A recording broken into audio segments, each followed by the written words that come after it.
Eu vou começar com uma pergunta pro Lindbergh. E reforçar, né? Lindbergh, na legislatura passada, o PT inteiro assinou a minha PEC antiprivilégio. Nessa legislatura, você é o líder. Por que o PT não... Falta 15 assinaturas, Lindbergh. Falta assim, eu coletei 90% das assinaturas, faltam 15. A proposta é muito simples, já expliquei. Nenhuma verba indenizatória para agente político... Ó, eu tô deixando... Deputado, senador, juiz, promotor. Que juiz, promotor, juridicamente, é agente político também. Não pode ultrapassar o teto de 46, que vocês aumentaram o teto quando vocês votaram aumento de salário de deputado, senador, juiz e promotor. Que você não respondeu, aliás. Eu queria que você respondesse sobre o porquê. Eu não tava nem aqui. Não, mas o PT votou. Seu partido. Vocês não são os militantes brabo, forte do PT? Tem que defender o posicionamento do partido, dentro ou fora do mandato. Essa questão, por que assinaram antes? É o mesmo texto. E essa, você é o líder agora. E não assinaram agora. Vamos assinar?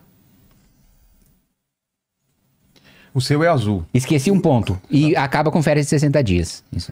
Deixa eu te contar. É o azul lá. Eu tenho concordância total sobre esse projeto. Nós estamos com um projeto também, que não é PEC. Tá aí, você vai sair daqui com uma vitória parcial. Eu não estava querendo dar o troféu total a você. Não, mas uma assinatura. Eu vou só conversar com minha bancada, mas minha tendência eu concordo. De fazer um gesto aqui, a gente assinar e tentar ir para isso. Tá bom? Você levou essa aqui. Agora você vai votar no PL também do governo do super salário. Super salário, eu voto. Se cortar mesmo, se não tiver pegadinha, se tiver sacanagem, eu voto. Porque, igual aquele projeto que você criticou, que a Câmara votou, do PLP, que abriu um monte de exceção para verba indenizatória, tinha um monte de sacanagem e me venderam também contra combate a super salário. E o PT votou. Então, essa aqui você ganhou.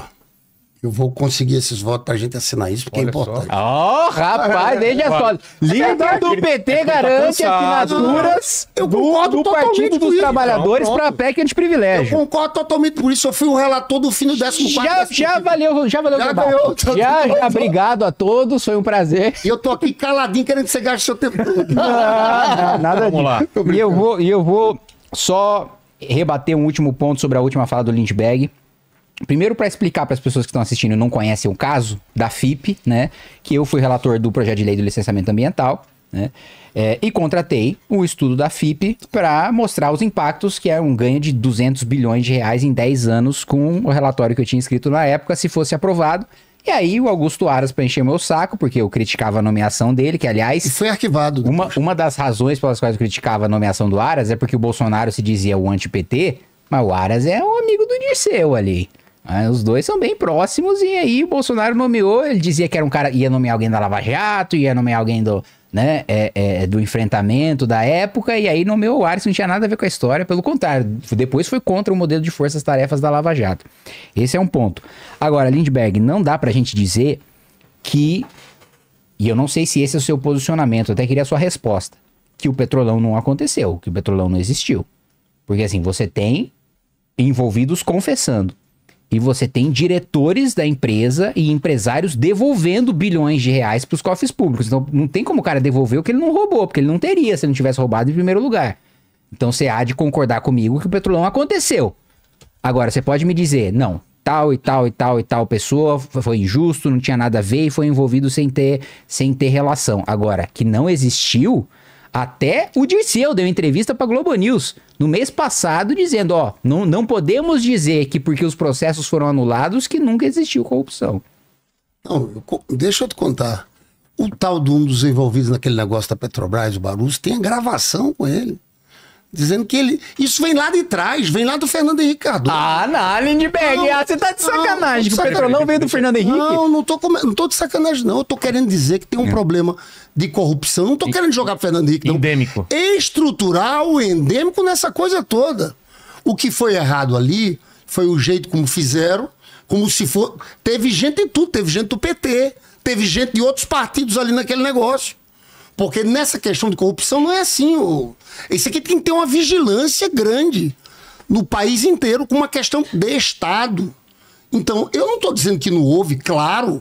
O que não foi é como foi utilizado daquela forma contra um partido, contra o presidente Lula. Você sabe que tem uma coisa que o Lula fez a vida inteira? Você sabia que antes dele entrar, Qual era a média de investigações da Polícia Federal por ano? 8. A Polícia Federal não tinha autonomia. Foi o Lula que mudou isso para 200 e tantos por ano. Ele colocou, ele estruturou tudo. Mesmo agora nesse negócio de INSS, de onde surge tudo? Da CGU é o ministro do Lula, que faz a denúncia à Polícia Federal. Então, esse problema é assim, o que eu acho que, quando eu falei daquele caso, te respeitando e sabendo, porque eu vi um negócio aqui, tô te falando, não é nenhum tipo não. É que a gente só tem que saber separar o caso dos casos, entendeu? Porque você já sofreu, o MBL sofreu. Porque tem hora que o MBL é só estilingue. Mudou a posição, tem deputado, tem uma força assim. Agora vai ter um partido. Vai ter partido. Sofreram. Eu vi o presidente do MBL, o Renan, aquelas prisões ali de vocês. Vocês ganharam na justiça. Então a gente tem que ver. É que tem nesse negócio que tem uma responsabilidade sobre isso. Saber separar. Eu não digo que é tudo que é Bolsonaro é assim. Tem gente nesse processo que nós temos que ter instituições que funcionem e que consigam parar. Nesse sentido, quando o tema é esse, não dá para dizer, é o bom e aqui tá todo o problema, como foi uma espécie de demonização que houve no Brasil. E foi assim. Eu vi essa turma do Bolsonaro, com um discurso, se aproveitou num clima de antipolítica, num discurso completamente falso. Porque Bolsonaro vai ser condenado por trama golpista, tá? Mas vai ser condenado também por corrupção. Se a gente tivesse tempo, eu desenvolvia.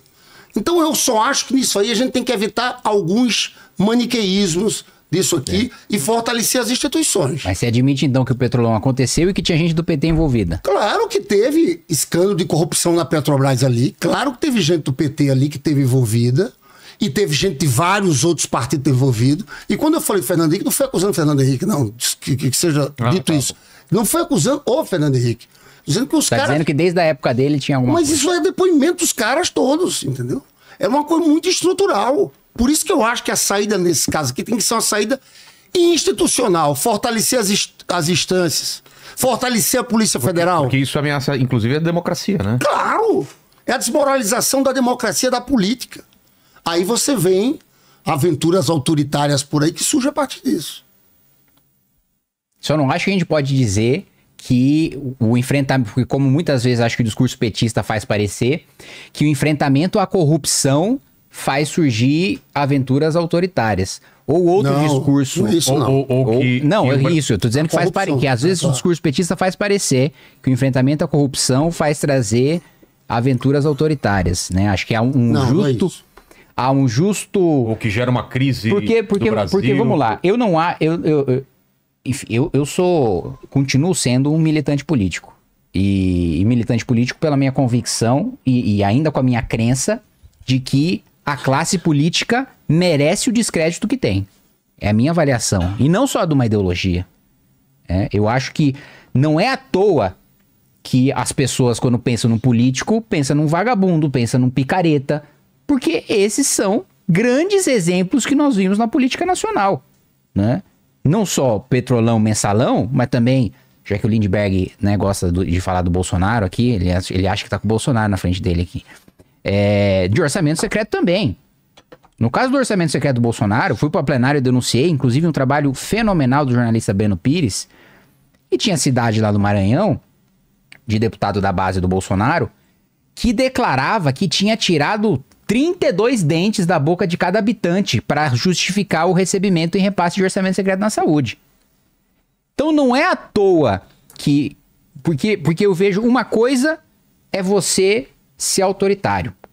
Outra coisa é você dizer que a população não pode se indignar e não pode achar que de fato a política brasileira está uma esculhambação, porque tem escândalo atrás de escândalo, roubalheira atrás de roubalheira, sequestro de orçamento, patrimonialismo, que eu concordo plenamente com o Lindbergh nesse sentido, de que a política brasileira existem os donos do poder, né? Tanto o nosso próprio regimento interno da Câmara, Lindbergh, dá prioridade da escolha de gabinete para filho de deputado, como se mandato fosse uma coisa a ser passada hereditariamente, como se fosse uma coisa que eu herdasse do meu pai. Meu pai foi deputado, ele foi lá, me ungiu, eu ganhei também, ficou com o gabinete dele, como se fosse herança, como se fosse se aquele gabinete, aquele pedaço da Câmara fosse propriedade privada dele. Então, a população tem razão quando tem essa visão da classe política brasileira, porque de fato é vergonhoso.